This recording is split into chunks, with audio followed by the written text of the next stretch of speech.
Nestled deep within Blackwood Forest stood an old, decrepit cabin. Locals spoke of its dark past in hushed tones. Decades ago, the cabin belonged to a recluse named Silas Thorne, a man rumored to be a murderer.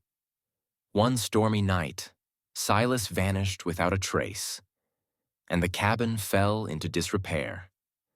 Over time, it became the stuff of legend, a place children dared each other to visit, but few had the courage to approach.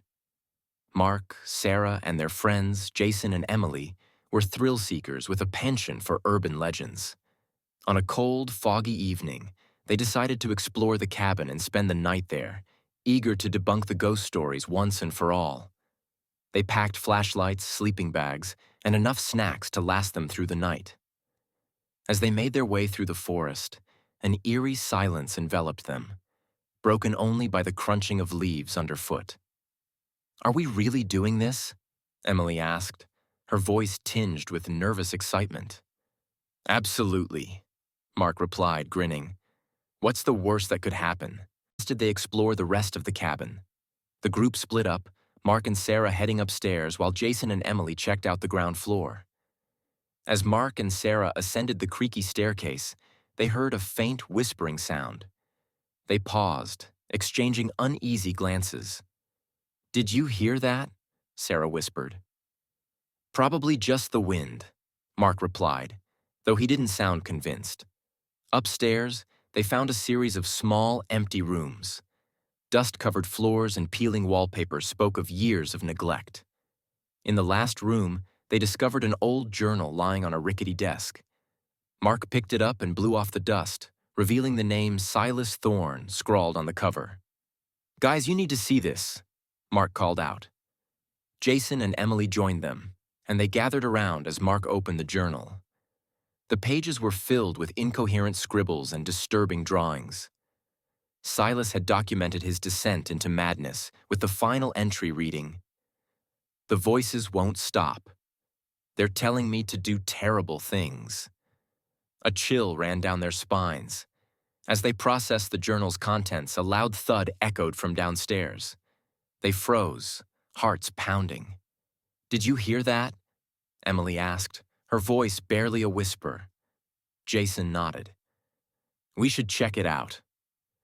They made their way downstairs, the floorboards groaning under their weight. In the main room, the front door was now closed, though no one remembered shutting it. Their lantern flickered and went out, plunging them into darkness. Panicked, they fumbled for their flashlights. When they finally managed to switch them on, they saw a shadowy figure standing in the doorway. It was a man, tall and gaunt, with hollow eyes and a twisted smile. "Who are you?" Mark demanded, his voice trembling. The figure stepped forward, and the light revealed his face.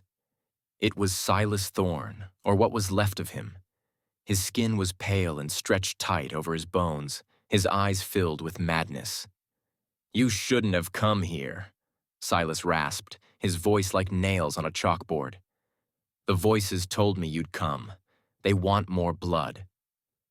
The friends backed away, but Silas moved with unnatural speed, blocking their path. He brandished a rusty knife, the blade glinting ominously in the flashlight beams. "Run!" Sarah screamed. They bolted for the back door, but it wouldn't budge. Trapped, they huddled together, their fear palpable.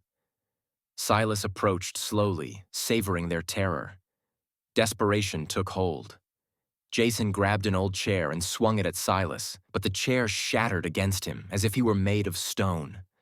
Silas laughed, a sound that sent shivers down their spines. "There's no escape," he taunted. "The voices demand sacrifice." Mark, thinking quickly, remembered the journal. He grabbed it from his backpack and held it out. "Is this what you want? Your journal?" Silas hesitated, his eyes flicking to the journal. For a moment, he seemed human again, a flicker of sadness crossing his face. "You don't understand," he whispered. "The voices, they control me." In that brief moment of distraction, Sarah lunged forward and snatched the knife from Silas's hand. She slashed at him, and he recoiled, howling in pain. The friends took the opportunity to rush past him and out the front door.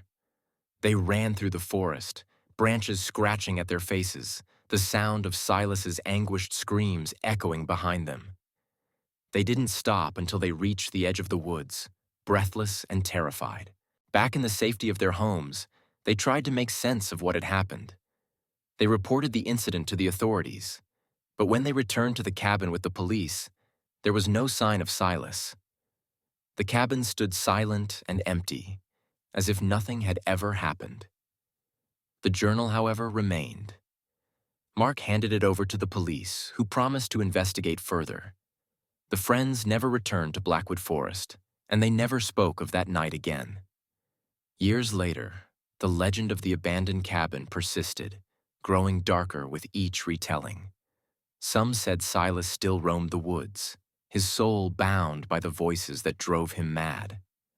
Others claimed to hear whispers in the wind, urging them to visit the cabin.